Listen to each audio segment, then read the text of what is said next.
மயிலாடுதுறையில் குறுவை நடவு பணிகளில் ஈடுபட்டுள்ள பெண் தொழிலாளர்கள் உற்சாகத்துடன் பாடல் பாடி நெல் நாற்றுகளை நட்டது காண்போரை பெரிதும் ஈர்த்தது.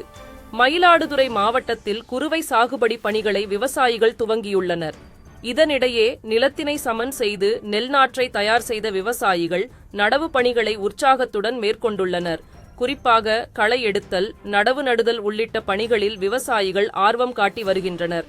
இந்த சூழலில் சீர்காழி தாலுகா திருநின்றியூர் கிராமத்தில் விவசாய பணியில் ஈடுபட்டிருந்த பெண் தொழிலாளர்கள் தங்களது களைப்பினை போக்கும் வகையில் கிராமிய பாடல் பாடியபடி நாற்று நட்டனர்.